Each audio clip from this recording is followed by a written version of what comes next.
दोस्तों, इंडिया के prime minister mister Narendra Modi ji ने 5 अगस्त को राम जन्मभूमि का भूमि पूजन किया।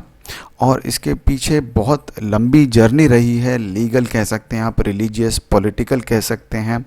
और ये जर्नी दोस्तों शुरू हुई थी इंडिया के इंडिपेंडेंस के पहले ही। तो इस वीडियो में हम लोग कुछ इम्पॉर्टेंट पड़ाव देखेंगे इस जर्नी के।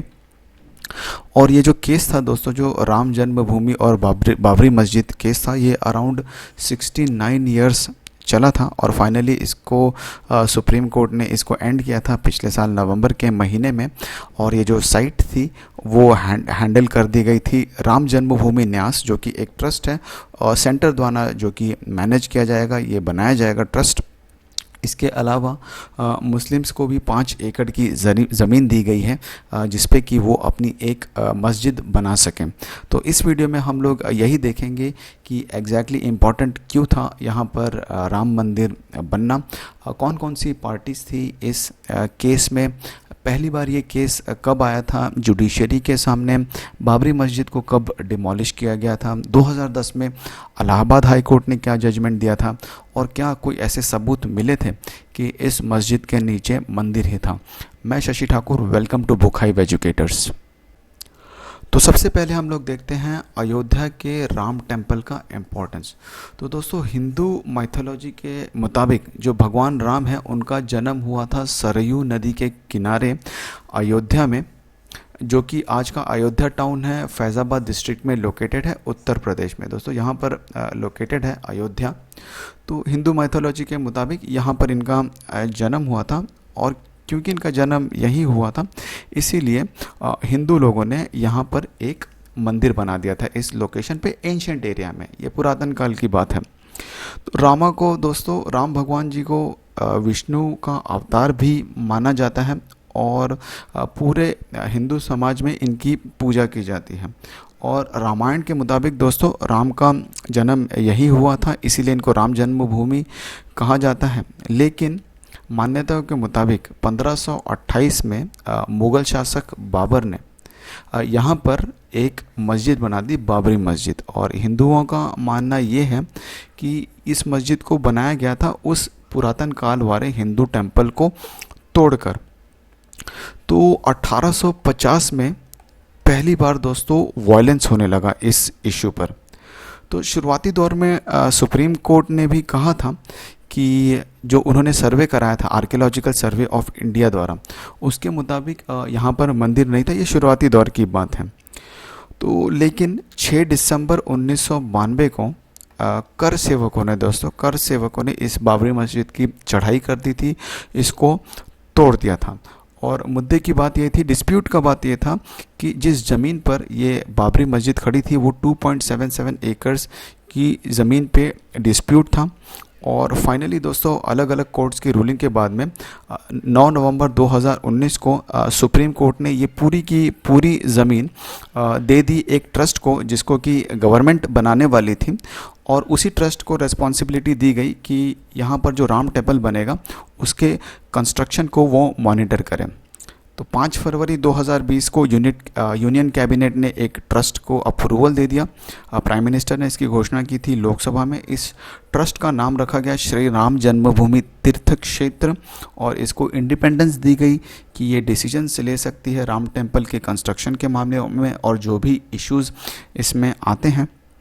और यही जजमेंट जो 2019 में सुप्रीम कोर्ट ने दिया था, उसी के बेसिस पे 5 अगस्त 2020 को भूमि पूजन हुआ प्राइम मिनिस्टर नरेंद्र मोदी द्वारा। अब हम देखते हैं दोस्तों, पहली बार ये केस जुडिशरी के सामने कब आया। 1822 में दोस्तों, फैज़ाबाद कोर्ट में एक ऑफिशियल था, एक एम्प्लॉय था, उसने पहली बार केस फाइल किया था इस मामले में। और उसने कहा था कि पहले इस मस्जिद के नीचे एक मंदिर था। लेकिन कोर्ट ने उस वक्त उस केस को डिसमिस कर दिया था। फिर दोस्तों, दिसंबर 1949 में कुछ हिंदू एक्टिविस्ट थे, वो इस मस्जिद के अंदर घुसे और उन्होंने इस मस्जिद के अंदर भगवान राम की मूर्ति रख दी। लेकिन दोस्तों, गवर्नमेंट ने इस मस्जिद को उस वक्त कंट्रोल कर लिया, सीज कर लिया, ताकि कम्युनल टेंशन्स ना बढ़े। कोर्ट ने भी ऑर्डर दिया कि जो मूर्तियां रख दी गई हैं अब उन मूर्तियों को निकाला ना जाए। और कोर्ट ने ये ऑर्डर दे दिया कि ये जो स्ट्रक्चर है, जो मस्जिद थी, अब उसको एक मस्जिद के रूप में ना यूज़ किया जाए। ये सारी चीज़ें इसलिए थी ताकि कम्युनल टेंशन्स ना बढ़े। और आने वाले कुछ सालों में उसके बाद दोस्तों बोथ हिंदू और मुस्लिम्स ग्रुप्स दोनों ने ही इस स्ट्रक्चर पर अपना अपना क्लेम फाइल किया। फिर 1986 में फैज़ाबाद का एक डिस्ट्रिक्ट कोर्ट था, उसने अलाउ कर दिया हिंदूज़ को कि इसको वो as a Hindu worship site use कर सकते हैं, वो अंदर जाकर भगवान राम की पूजा कर सकते हैं। और उस वक्त यहाँ पर इंडिया में राजीव गांधी जी की गवर्नमेंट थी, उन्होंने विश्व हिंदू परिषद को अलाउ कर दिया कि वो यहाँ पर जाकर शिलान्यास कर दें। और उनको ज़मीन दी गई थी, मस्जिद के बगल में एक ज़मीन दी गई थी जहाँ पर वो शिलान्यास कर सकें। फिर 1991 में दोस्तों बीजेपी के लीडर LK आडवाणी, इन्होंने एक रथ यात्रा शुरू की थी ऑल ओवर इंडिया में मोबिलाइज़ करने के लिए, इन्फ्लुएंस करने के लिए और लोगों को, ताकि अयोध्या में राम मंदिर बन सके। और जब ये रथ यात्रा चल रही थी तो अयोध्या में वो कर सेवक जमा हो गए थे, इकट्ठा हो गए थे, जिसकी वजह से वहाँ पे क्लैशेस हुए थे दोस्तों। तो ये रथ यात्रा उन्होंने शुरू की थी गुजरात के सोमनाथ से। आप देख सकते हैं ये रूट इन्होंने लिया था ताकि इंडिया के लोगों को इन्फ्लुएंस किया जा सके राम मंदिर बनाने के लिए। दोस्तों लाल कृष्ण आडवाणी की रथ यात्रा के एक साल बाद यानी 1992 में 6 दिसंबर को बाबरी मस्जिद को दोस्तों डिमोलिश कर दिया गया था। वहाँ पर कर सेवक इकट्ठा हो गए थे और उन्होंने मिलकर इस बाबरी मस्जिद के स्ट्रक्चर को ढा दिया था। इसके बाद पूरे देश भर में दंगे हुए थे, अराउंड 2000 लोग मारे भी गए थे। और जितने भी स्टेट्स में बीजेपी की गवर्नमेंट थी, सारे ही स्टेट्स पर प्रेसिडेंट रूल लगा दिया गया था। लेकिन एक फ़ायदा ये हो गया था बीजेपी को कि बीजेपी एक इमर्जिंग पार्टी के रूप में सामने आ गई थी देश के। तो 2010 में दोस्तों एक वर्डिक्ट दिया था इलाहाबाद कोर्ट ने, तो जिससे कि जो तीनों पार्टीज़ थी इस केस से रिलेटेड, वो तीनों पार्टीज़ डिससेटिस्फाइड थी। तो इसलिए उन्होंने सुप्रीम कोर्ट का दरवाज़ा खटखटाया था और इलाहाबाद हाई कोर्ट के वर्डिक्ट पे स्टे लेके आ गए थे। फिर सितंबर से लेकर अक्टूबर 2019 तक सुप्रीम कोर्ट ने डे टू डे हियरिंग की इस केस से रिलेटेड। अराउंड 40 दिन तक डे टू डे हियरिंग की और फाइनली अपना वर्डिक्ट सुनाया कि ये जो डिस्प्यूटेड लैंड है वो एक ट्रस्ट को जाएगी, जिसको कि मैनेज करेंगे सेंट्रल गवर्नमेंट, जिसको कि बनाएगा, और वो ट्रस्ट ही मैनेज करेगा इस कंस्ट्रक्शन को। वो ट्रस्ट ही अपने इंडिपेंडेंट डिसीजंस लेगा और यहाँ पर एक राम टेम्पल ही बनेगा। अब हम देखते हैं वो वर्डिक्ट इलाहाबाद हाई कोर्ट का 2010 का, जिसके खिलाफ तीनों पार्टीज सुप्रीम कोर्ट में चली गई थी।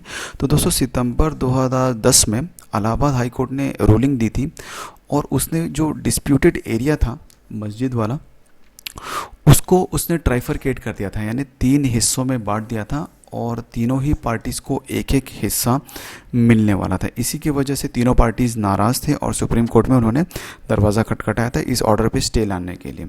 तो ज़मीन जो दी गई थी, जो इनर कोर्टयार्ड था, जहाँ पे जो मस्जिद का सेंट्रल डोम था, जो सेंट्रल गुम्बज था डिमोलिशन के पहले, वो मिल गया था रामलला को। राम चबूतरा और सीता रसोई जी थी, वो निर्मोही अखाड़ा को मिल गया था। और जो मुस्लिम साइड थी उनको वो लैंड मिल गई थी, जो एक्स्ट्रा लैंड जो मस्जिद के अगल बगल थी, वो लैंड मुस्लिम पार्टीज़ को मिल गई थी। अब हम देखते हैं दोस्तों कि क्या ऐसा कोई एविडेंस मिला था कि उस मस्जिद के नीचे मंदिर था। तो 2003 में दोस्तों हाई कोर्ट ने ऑर्डर दिया था आर्कियोलॉजिकल सर्वे ऑफ इंडिया को कि वो प्रोबिंग करें, पता लगाए कि क्या सच में वहाँ मंदिर था। तो आर्कियोलॉजिकल सर्वे ने अपनी रिपोर्ट भी सबमिट की थी और उन्होंने ये माना था कि मस्जिद के नीचे एक मंदिर के जैसा स्ट्रक्चर है, दीवारें हैं, पिलर्स हैं। और ये सर्वे जो है दोस्तों, उससे सारे टीम मेंबर्स सहमत नहीं थे आर्कियोलॉजिकल सर्वे ऑफ इंडिया के, यानी सारे टीम मेंबर्स ने नहीं माना था कि मस्जिद के नीचे मंदिर था। तो दोस्तों ये था अयोध्या टेम्पल से रिलेटेड इशू। अगर आपको पसंद आया होगा तो प्लीज़ वीडियो को लाइक और शेयर करिएगा। कल हम हाजिर होंगे आपके सामने एक नए वीडियो के साथ में। Thank you very much.